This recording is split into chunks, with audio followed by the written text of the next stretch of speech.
simple en la función pública. El funcionario público debe de respaldar todas sus actividades, todas sus decisiones en lo que la ley le permite. Si no está en ley, no lo puede hacer. ¿Sí? Debe de existir una ley vigente y anterior, es decir, que haya sido creada antes del hecho del acto administrativo para que pueda ejecutarlo. De lo contrario, no lo puede hacer. ¿Estamos claros en eso? La legalidad.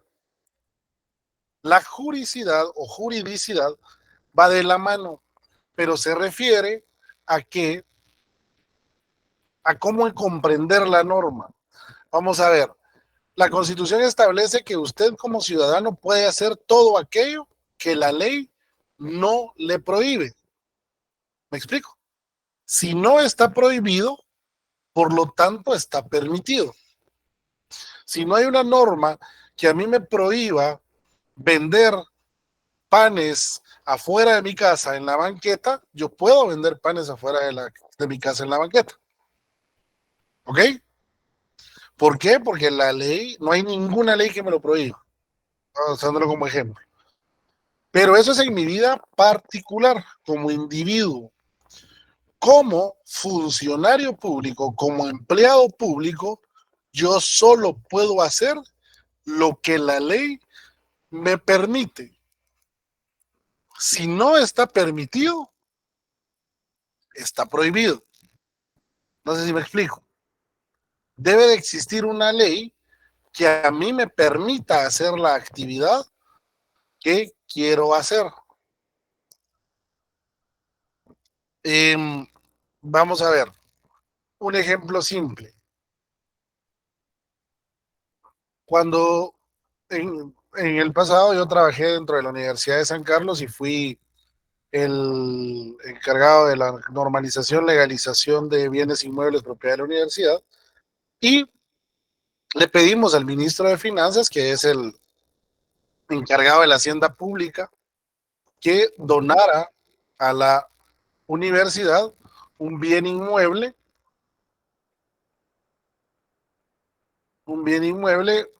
X. En este caso era un buen inmueble ubicado en Izabal, si mal no estoy. Y el ministro nos dice, no se los puedo donar. Puedo adjudicárselos en la descripción para que ustedes lo usen, pero no se los puedo donar porque no existe ninguna norma que a mí me faculte a donar bienes inmuebles. ¿Sí? Por lo tanto, como no hay una ley que me lo permita, está prohibido. No lo puedo hacer. ¿Ok? A diferencia de, por ejemplo, quien actúa en lo contrario, y de hecho existe un proceso penal por esto, es el general Otto Pérez Molina, que decidió en su momento donar el campo, el estadio del ejército y una parte del campo Marte a el Instituto de Previsión Militar como forma de indemnización por una deuda que tenían con ellos. Es declarado lesivo este contrato y se inicia proceso penal contra quienes participaron en esto, porque el presidente de la República, primero, no es el encargado de la hacienda pública, ojo, y segundo, no hay ninguna ley que le permita donar bienes inmuebles del Estado. Por lo tanto, le está prohibido.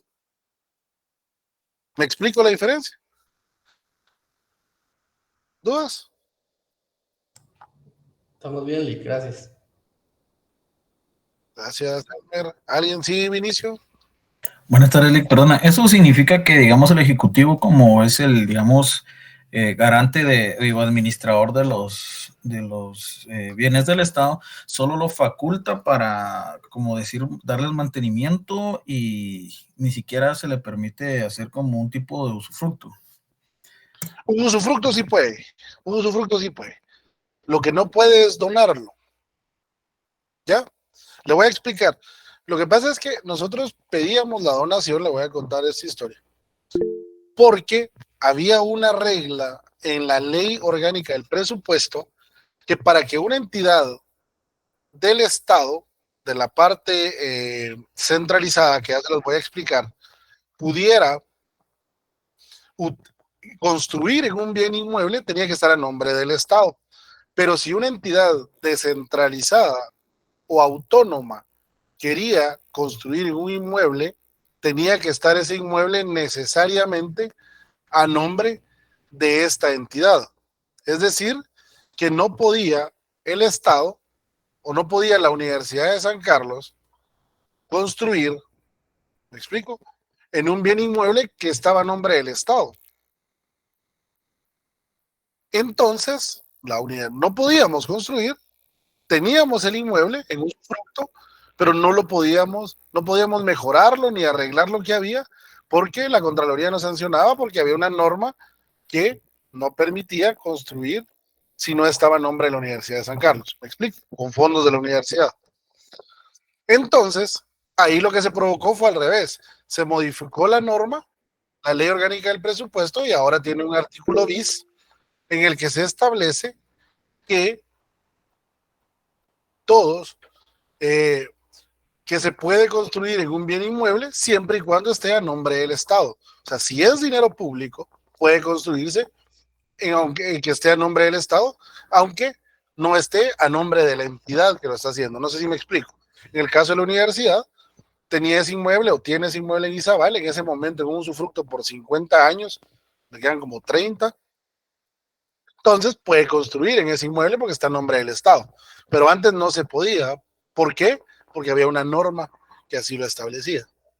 ¿Me explico? Elmer creo que había pedido la palabra. Gracias, Lick. Buenas tardes, licenciado, compañeros. Mire, licenciado, tengo una duda con ese tema. Tal vez lo estoy revolviendo, no sé, pero en el caso del gobierno de Álvaro Arzú que vendió Telgua o Guatel, ahí que yo había entendido que no había una ley que le facultara a él para deshacerse de la propiedad del Estado, ¿o me equivoco? Vamos a ver, lo que pasa es que ahí estamos hablando de bienes activos, ¿verdad? Estamos hablando de activos, de bienes tangibles, que son las acciones, estas entidades, pero tendría yo que revisar, si quieren puede ser tema de la próxima clase que le dé la respuesta a esto, porque no recuerdo cómo estaba la normativa en el año que él lo hizo, que fue en el 97 y 98, ¿verdad? La ley orgánica del presupuesto actual es posterior a eso, muchas normas, de hecho, muchas normas presupuestarias y de compras y de temas de bienes del Estado cambiaron en el gobierno siguiente, que fue en el gobierno deportivo, precisamente como una forma de buscarle candados a circunstancias como las que pudieron pasar, para bien o para mal, eso ya es eh, criterio de cada quien, pero que pudieron haber sucedido en el gobierno de Arzú, donde se dieron estas concesiones en algunos casos y en esta venta de activos en otros casos. ¿Ok? Pues si quiere revisamos la norma de ese momento. Muchas gracias, Lick. Me surgía la duda porque como estamos hablando de inmuebles también, entonces eso incluía muchos Incluyó, edificios. incluyó los activos. Ahora, lo que pasa es que la ley orgánica del presupuesto que tenemos en este momento es posterior, ¿verdad? La ley Muy orgánica del bien, muchas gracias. presupuesto actual es, bueno, del 97, pero con muchas modificaciones a partir del 2001, ¿sí? Entonces, Muy bien, Lick. por eso puede ser, habría que revisar. Muchas Eh, gracias, Lick. bueno, Alexia,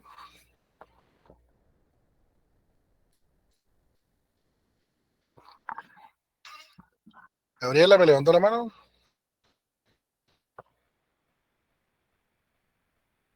¿No? Bien, entonces continuemos. Gabriela, creo que está presionando por ahí. Bueno, entonces, no le deja hablar, dice, ¿qué pasará? Si quiere, escríbamelo y le respondo. José Eduardo,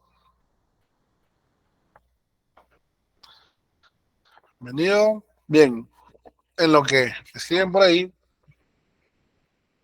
No entendió la diferencia en el ejemplo. Ah, gracias. Bien, mire, pues la diferencia en el ejemplo es que uno lo hizo y el otro no lo hizo. ¿Sí? La realidad es que como no hay una norma que lo permita, está prohibido. Muchas veces va a encontrar usted que van a llegar y le van a pedir cosas, pero que como no están prohibidas, usted va a tener la duda si se pueden hacer o no. Y va a haber gente que va a llegar y le va a decir, mire, pero es que ¿dónde dice que está prohibido? ¿Dónde dice que no se puede? Y ese es el tema. En materia de funcionarios públicos no tiene que decir que no se puede. ¿Sí? Si no dice que se puede, simple y sencillamente sabemos que está prohibido. ¿Ok? Si no hay una norma que lo faculte, automáticamente está prohibido.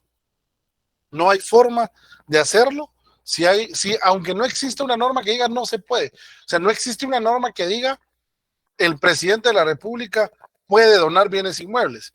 Ni existe una norma que diga el presidente de la República no puede donar bienes inmuebles. Entonces, como no existe, automáticamente está prohibido. ¿Ok?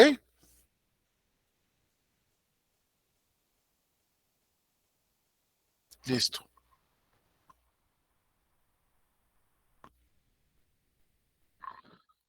Parece silenciada. No, de hecho a mí me parece que el micrófono está abierto.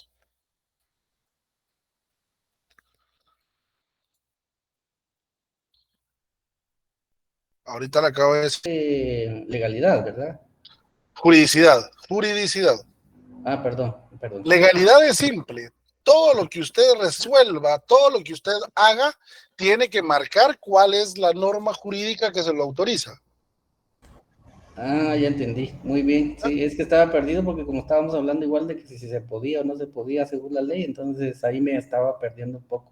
Gracias. Ajá. Ahora bien, algo que es muy importante y por eso es que nosotros hablamos del principio de legalidad y de juridicidad juntos.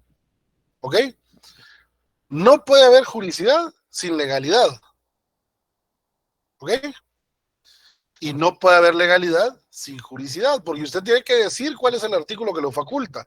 Al hacer eso, está respetando el principio de juridicidad. No puede decir, como no hay uno que me prohíba, no, usted tiene que demostrar cuál es la norma jurídica que se lo permite. Ahí es donde se complementan el de legalidad con el de juridicidad. ¿Ok? Listo. Muchas gracias, Lee. Gracias. Bien. Y por último, de esta diapositiva, diferencia entre abuso de poder y desviación de poder. En el abuso de poder, yo me extralimito de mi poder. Abuso del poder que tengo y hago de más de lo que puedo hacer. ¿Sí? Tengo un carro asignado para comisiones, lo uso el fin de semana, pero para eso no lo tenía autorizado. Pero como ya lo cargo, pues lo uso. Es abuso de poder. ¿Sí? Hago cosas que la ley no me permite. Eso es el abuso de poder. Desviación de poder es aprovechar las funciones que tengo para algo que me favorezca. El famoso caso de la persona exdiputada en Chimaltenango que mandó a construir, gestionó una carretera para una aldea, que es lo correcto, pero resulta que la aldea no era una aldea, no que era su finca a la que le inscribió como aldea. ¿Sí? Entonces, hay abuso de poder al crear la aldea, al ponerle nombre de aldea, aprovechar su poder para hacer algo que está fuera de ley, y luego hay desviación de poder al utilizar su gestión pública para hacer una carretera que le convenía. No hizo nada malo, no hizo nada que estaba fuera de la ley. Utilizó el poder para algo que le convenía. Ambos, por supuesto, conllevan a delitos. ¿Sí? En este caso, por supuesto que hay proceso penal, creo que todavía está abierto el proceso penal por varios delitos en ese caso específico de la carretera hacia ningún lado. ¿Ok? ¿Dudas? Y luego puso un hotel y había un spa, entonces ya la calle estaba bonita para ir al spa, ¿verdad? Visionaria la señora. Pues definitivamente preocupada por el comercio. Todo es empresaria. Sí, exacto. Ahí es donde está abuso de poder y desviación de poder. Ambos son delitos. Puede ser, ojo, no nos confundamos. Puede ser que ambos encajen en la figura penal de abuso de poder. Pero en la figura doctrinaria administrativa sí entendemos la diferencia. Abuso de poder es extralimitarme de mis poderes y desviación de poder es utilizar mis poderes. Aunque penalmente puedan ser castigados dentro de la misma figura delictiva. ¿Ok? Pero como acá estamos en administrativo, no me voy tanto allá. Así como no explican en penal la diferencia entre abuso y desviación de poder, porque allá lo que interesa es que todo llega junto, ¿verdad? Acá no. Hay una diferencia. Abuso de poder es extralimitarse en sus funciones, ¿sí? Salirse de lo que tiene autorizado a hacer, ¿sí? Desviación es utilizar, validar lo que tiene, y sí se da mucho en el poder local, ¿verdad? En el poder local es donde más se puede dar esto, por supuesto. Bueno, hay historias hasta de un presidente que allá en Asunción Mita, cabal, hasta la finca donde se produce la finca de producción de cerdos, llegaba justamente a la carretera, ¿verdad? O sea, se puede dar desde el presidente hasta el funcionario que tenga la capacidad de hacerlo, ¿verdad? ¿Estamos bien hasta ahí? Sí, Lick, muchas gracias. Repito, Andrea, abuso de poder es extralimitarse, abusar del poder que tiene es irse más allá del poder que tiene y hacer cosas que están fuera de sus actividades, salirse correctamente, como dice Manuel, de lo que tiene autorizado y hacer cosas más allá. ¿Sí? Licenciado, buena tarde. Entonces, por ejemplo, lo que hizo el juez Corruchiche, creo que ordenó la suspensión de Semilla. Creo que eso no le competía a él por razón de materia, si no estoy mal. Ahí sería desviación. Podría ser, ¿verdad? Podría ser. Claro, ahí la figura delictiva es otra. Podría ser, sí. Habría que determinar ahí muchas cosas, desde la postura en la que yo estoy en estos momentos. Prefiero no emitir un criterio desde mi propia perspectiva, pero sí comprender que, digamos, el artículo 92 de la ley electoral y de partidos políticos establece las causas de suspensión y en el último párrafo la temporalidad en la que se puede dar una suspensión de un partido político, ¿verdad? Entonces, en estos momentos, simple y sencillamente, el único que puede suspender partidos políticos es el Tribunal Supremo Electoral y en este momento no se puede hacer sino hasta que termine el proceso electoral. Terminado el proceso electoral, de hecho, por comentarles algo, todas las semanas debemos reunirnos con los fiscales de los partidos políticos, ¿sí? Y todas las semanas nos seguimos reuniendo desde el 25 de junio con todos los partidos políticos, con los 29 partidos políticos que están inscritos. A pesar, perdón, 30, incluido Prosperidad Ciudadana, a pesar de que muchos de ellos, al habilitarse el plazo para suspender, serán suspendidos y cancelados posteriormente, porque no llegaron a la cantidad, al porcentaje de votos, ni lograron una diputación como establece la ley. ¿Me explico? Pero, mientras eso sucede, ellos siguen teniendo derecho a participar en las reuniones de fiscales semanales hasta que termine el proceso electoral y entonces se inicie el proceso de cancelación. ¿Me explico? Porque es una cuestión de temporalidad. En estos momentos, como nadie se puede suspender ni cancelar, ni siquiera ellos que ya saben que por default van a ser cancelados, ni siquiera a ellos se les puede dar el derecho y participan porque siguen vigentes.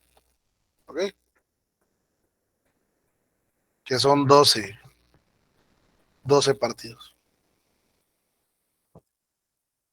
Bien, continuemos entonces. Pasemos ahora sí, perdón que me regresé a esto, pero era un tema que yo sí quiero que les quede claro, ¿verdad? Porque no entender qué es legalidad y juridicidad es lo que nos lleva a cometer errores cuando estamos en la administración pública. Ah, no importa, yo lo hago.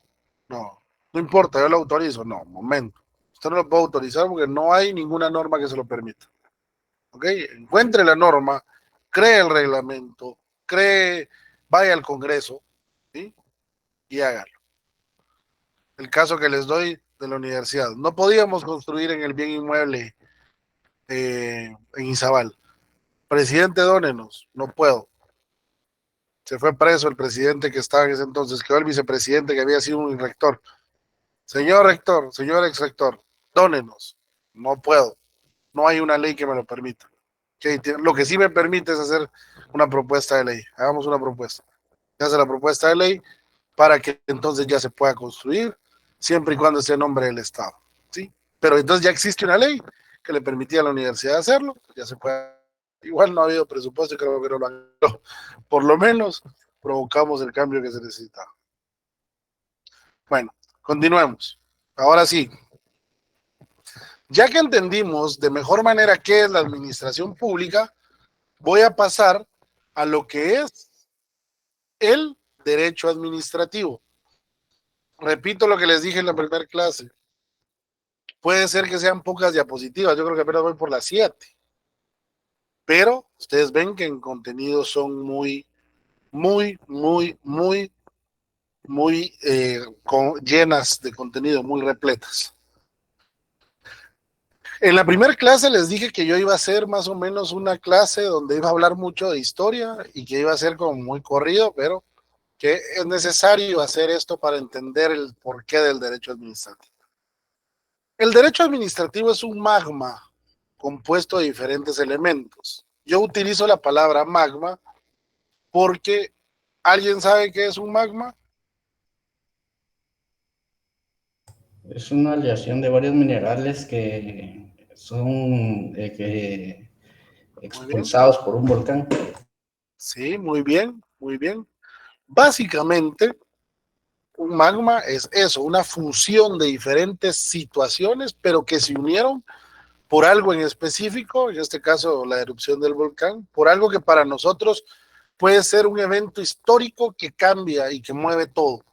Entonces, yo utilizo este término porque el derecho administrativo nace a partir de una cantidad de circunstancias que se vinieron dando en la historia que provocaron esto. Voy a leer lo que dice la diapositiva y luego les explico históricamente por qué. Bueno, los condicionantes históricos y dentro de esto la influencia de la cultura, la organización y el derecho religioso como fuente de nuestro sistema. La Iglesia Católica, su derecho y su cultura como eje vertebral de las administraciones hispanoamericanas. Estoy hablando de nosotros como América hispana. La creación de los estados absolutos, ojo, la concentración del poder, el centralismo y la constitución de una administración del rey. La Revolución Francesa y la conceptualización singular de la división de poderes. La paulatina transformación del Estado liberal en un Estado social de derecho y la introducción de los derechos sociales y políticos, lo que provoca una mayor intervencionismo del Estado.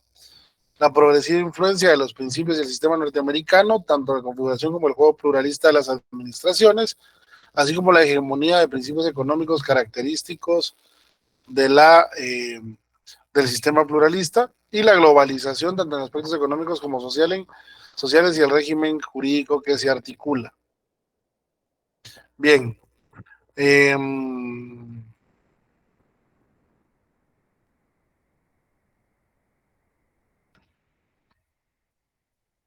Bien, nosotros tenemos que comprender que nuestro derecho viene desde hace muchas civilizaciones eh,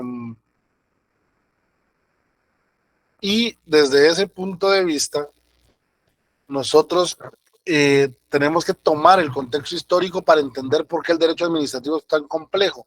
Una duda que todos tienen siempre es por qué, por qué, por qué existe un código procesal, un código penal, perdón, un código eh, un código civil, un código laboral y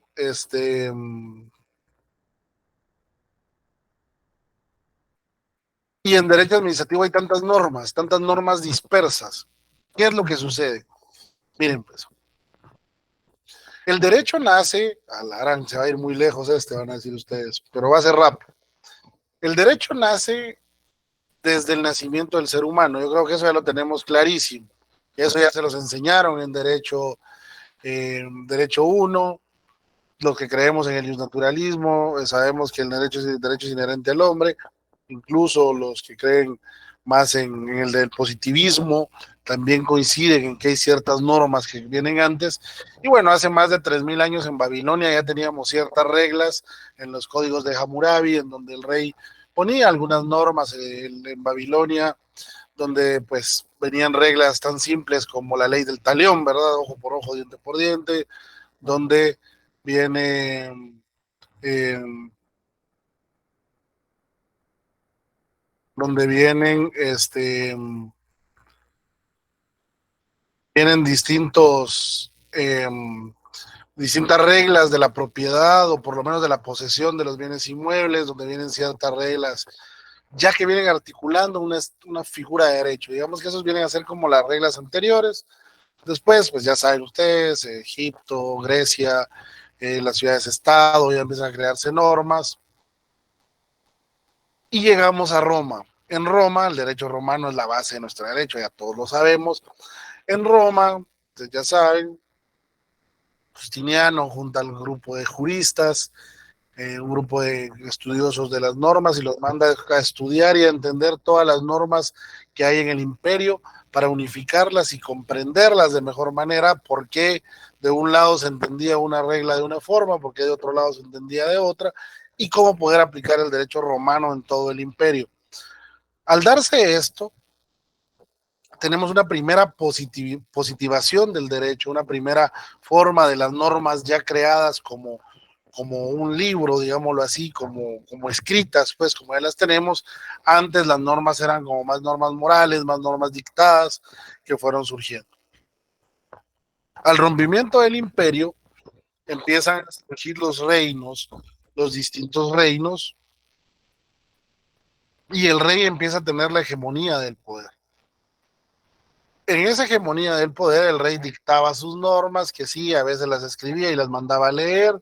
Luego los señores feudales, los dueños de las tierras, les decían las reglas como querían a los campesinos, que como total no sabían leer, da lo mismo, y entonces ya saben ustedes, empezó a poner reglas que le favorecían también al señor feudal, pero el rey era el que se quedaba con la mayoría de cosas. Esto pasa durante cientos de años.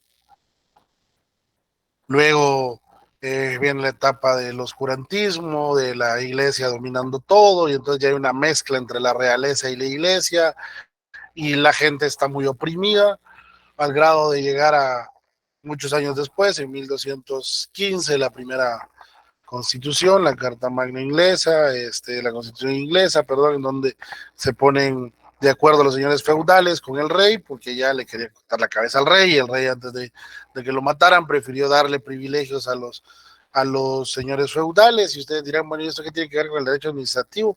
Pues hasta aquí nada, pero era el derecho que existía, y el señor feudal ya tenía sus propios terrenos, entonces donde dominaba y donde mandaba, había un rey y alguien pequeño que mandaba. Saliendo del oscurantismo viene la etapa de la iluminación, que esa es quizás la más importante para el derecho, porque es donde se empieza a estudiar de mejores formas y empiezan a surgir cambios sociales y cambios de distinta naturaleza en las normas jurídicas, se empieza a escribir mucho más, es decir, Después de los juristas no tenemos estudiosos de derecho hasta que llegamos a tener a los pensadores modernos, cuando ya Maquiavelo le escribe al príncipe y todo este tipo de circunstancias. Y entonces viene la revolución industrial, la revolución francesa, boom, el proletariado y la burguesía, o sea, ya no eran simples mozos colonos, simples agrarios, simples trabajadores de la tierra, sino que ya empezamos a tener otros oficios, y en la diversidad de oficios tenemos pues diversidad de pensamientos. Llega una lucha social, un estallido social, la Revolución Francesa, que cambia el mundo. ¿Cómo cambia el mundo la Revolución Francesa? El mayor cambio para nosotros es el nacimiento de la separación de poderes, los tres poderes del Estado: ejecutivo, legislativo y judicial. Resulta que estas tres funciones las hacía uno solo, que era el rey. El rey gobernaba, el rey creaba las leyes que se le ocurrían, y el rey juzgaba, y el rey decidía a quién le cortaban la cabeza y a quién no. Estoy hablando de la Revolución Francesa, y ustedes saben que en Francia la guillotina era el juguete favorito del rey. Entonces, al darse la Revolución Francesa, empieza a modificarse el Estado. El mundo cambia y empiezan a surgir los países como tal. Es decir, antes de eso eran reinos, antes de eso eran principados, y las áreas que tenían los señores feudales, que tenían su feudo con su gente y a la que dominaban. A partir del rompimiento empieza a cambiar la estructura del mundo y empiezan a surgir de mejor manera los países. En Europa, en América, era una civilización, por increíble que les parezca, era un mundo más civilizado que el europeo, era un mundo más ordenado que el europeo, porque acá teníamos los virreinatos y lo que ustedes quieran, pero al final eran ya áreas bien demarcadas. Es decir, ¿por qué no fue difícil hacer las fronteras en los países de Latinoamérica? Porque era, digamos, ya estaba marcado y ya estaba ordenado desde antes. Cuando se da todo este cambio social, pues obviamente en América se daba otro cambio, que es la Declaración de los Derechos del Hombre en Estados Unidos, así se llama, ese es el término, en Estados Unidos, que es la Constitución de los Estados Unidos, y esta Constitución empieza a generar cambios sociales y una forma de gobierno distinta también de este lado. Pasa al revés de lo que venía sucediendo. Ya no es Europa el que influencia, sino Estados Unidos influencia a los países europeos. En este orden empieza a crearse un nuevo Estado que se configura realmente muchos años después con las dos grandes guerras. Ahí es donde se termina a configurar el viejo mundo, ¿sí? Toda la Primera Guerra Mundial eran más reyes, más dominaban así, empiezan a surgir los países, y con la Segunda Guerra Mundial se establecen dos cosas que son muy importantes. Primero, la figura real de la Constitución moderna para Europa. Ojo, aunque países como Guatemala la tenían desde la Constitución de Bayona, que teníamos de España, y posteriormente los códices de Cádiz, todo lo que pasó, y hasta que llegamos a nuestra primera Constitución, allá por 1825. Pero tenemos un constitucionalismo a nivel mundial y una figura del Estado social como lo tenemos ahora, el Estado de Derecho, Estado Social de Derecho, hasta la configuración del Concierto de Naciones, que es la Organización de Naciones Unidas. Con esa creación, después de la Segunda Guerra Mundial, empieza a surgir como tal el derecho administrativo. Es decir, el derecho existía desde Babilonia. Se configura el Estado como tal con la Revolución Francesa, pero no es inmediato, sino que se empieza a armar en el mundo, y con las dos grandes guerras se terminan de armar los países y de crear los países como los conocemos ahora, con las mutaciones que han habido. Ustedes saben, en ese momento una Rusia integrada en la Unión Soviética y cualquier cantidad de países alrededor, 14 países de alrededor, que posteriormente se van separando, la Yugoslavia que se rompe, o sea, han sucedido muchas cosas en el camino, pero la configuración del Estado como tal lo tenemos a partir de esos momentos. No sé si voy muy rápido con el tema histórico, pero por las circunstancias creo que es así, en 10, 15 minutos explicar toda una acontecer histórico.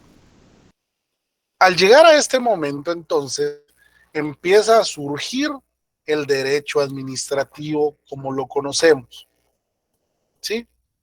Empiezan a surgir las normas de intervención estatal, empieza a surgir la necesidad de que el Estado participe en todo el quehacer del país y de una sociedad. No puede, desde ningún punto de vista, un Estado existir si no tiene un derecho administrativo intervencionista.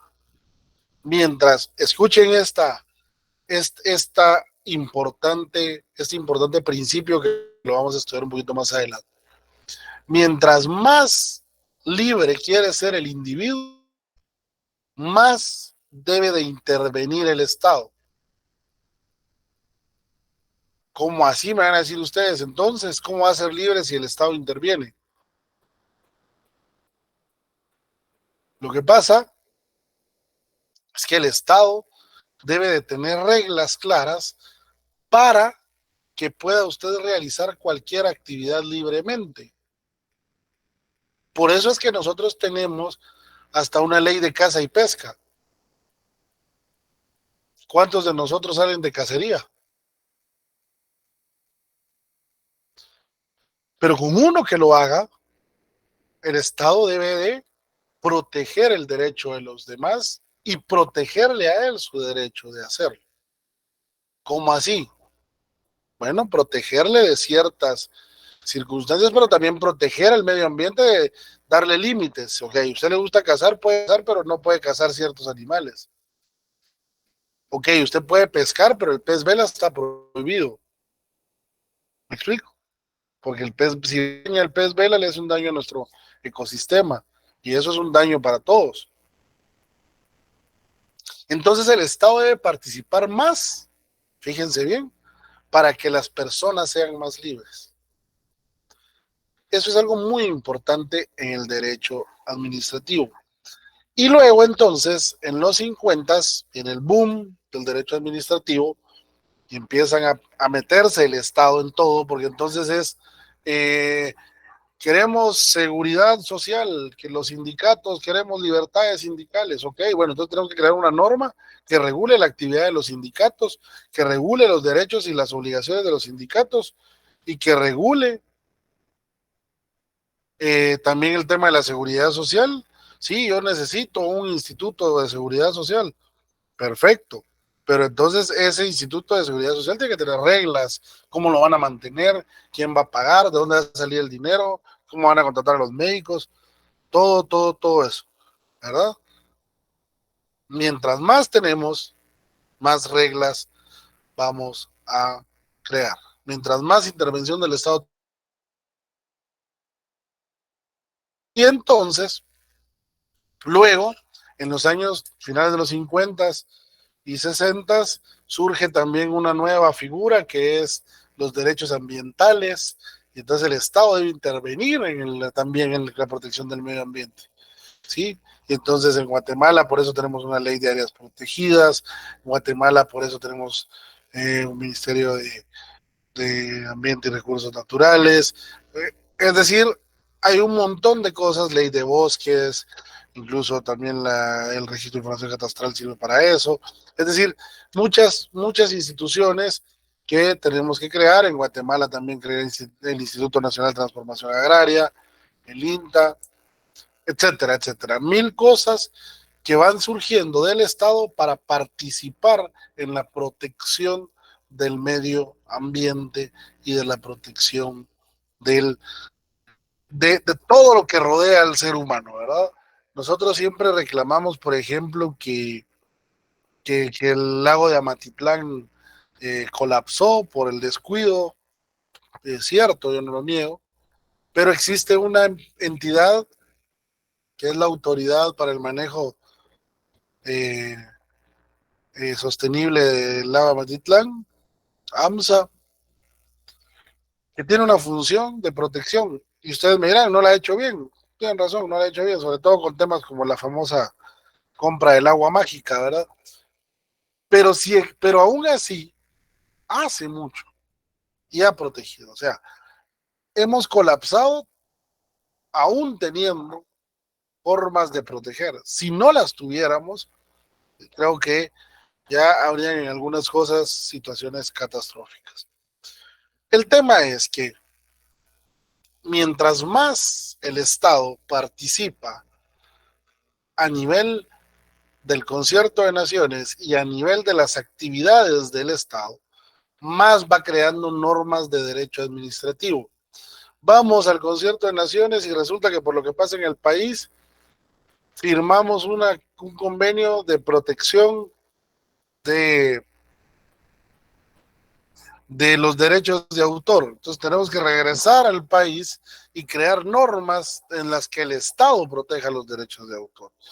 Vamos a la Organización Internacional del Trabajo, donde hay que proteger los derechos laborales. Regresamos a Guatemala y hay que crear normas para el derecho de autor, porque tenemos que estar en el orden de lo que está pasando en el mundo. Por eso es que la globalización también la tomamos como parte de lo que sucede a nivel mundial y como tal afecta al Estado y lo que se está dando. ¿Dudas hasta acá? No, Lick, muchas gracias, excelente explicación. Gracias. Bien, vamos entendiendo entonces. El derecho administrativo es muy joven y como tal aún hace falta encontrar una forma de sistematizar procedimientos que puedan unificarse. Y el problema es que como el Estado está participando en todo el quehacer, no puedo crear una norma. Imagínense ustedes crear un código de procedimientos administrativos generales que sea aplicable de igual manera para lo que hace el RENAP, para lo que hace el RIC, para lo que hace el Instituto Nacional de Bosques. Solo las funciones de las que hace un técnico catastral del RIC midiendo tierras para ver, para respetar los derechos de propiedad de la gente, es muy distinto al trabajo que hace un guardabosques en un área protegida, que es otra ley también, otra entidad, el Consejo Nacional de Áreas Protegidas, junto con el INAVE en algunos casos, que lo que hace la Universidad de San Carlos al dar educación superior, que lo que hace el Ministerio de Educación. No podríamos ni unificar normas que regulen la educación primaria con la educación universitaria, porque son cosas total y absolutamente diferentes. ¿Me explico? Porque son reglas totalmente diferentes. No podemos tener ni siquiera las mismas reglas laborales. Porque no podemos tener el mismo horario. No puede tener el mismo horario un maestro de primaria que atiende a los niños de 7 de la mañana a 12:30 del día. Por lo tanto, debe tener un horario acorde en la mañana a un profesor universitario que le da clases a adultos como ustedes, que pues tendrán otras labores y otras actividades en el día, y entonces necesitamos crear espacios en la noche para darles clases a esta hora. ¿Me explico? Es un tema sencillo, el tema de horarios. Entonces, mientras no existe una forma real de controlar todo de la misma manera, que no lo veo posible, el derecho administrativo va a ser así de amplio y así de disperso. Pero entonces hoy ya entienden ustedes un poquito más de por qué es así de amplio y disperso. ¿Por qué el derecho administrativo no puede unirse en dos códigos, pues, en uno sustantivo y en uno procedimental? No se puede, porque simple y sencillamente, lo que abarca la administración pública es todo el quehacer. Desde un RENAP que inscribe nacimientos, literalmente hasta las defunciones, hasta entidades como el registro mercantil, que muchos ni siquiera conocerán en su vida, el registro de propiedad intelectual, que muchos ni siquiera sabrán que existe en su vida, muchos individuos, pero que nosotros como profesionales del derecho que somos y vamos a hacer, los conoceremos muy bien en su momento y nos daremos cuenta de qué tanto interviene en la vida de aquellas personas que realizan las actividades que ahí son coordinadas. ¿Dudas? ¿Preguntas? De mi parte, nítido, Lick. Muchas gracias. Ok, perfecto. El siguiente tema que hay que continuar es el tema de los criterios, ya para establecer el concepto de derecho administrativo. Creo que esto debe ir en el principio de la próxima clase, porque ya no me haría tiempo en 8 minutos de explicarlo de buena manera. Entonces dejamos la clase hasta aquí el día de hoy y continuamos el día miércoles. ¿Ok? Gracias, Lick.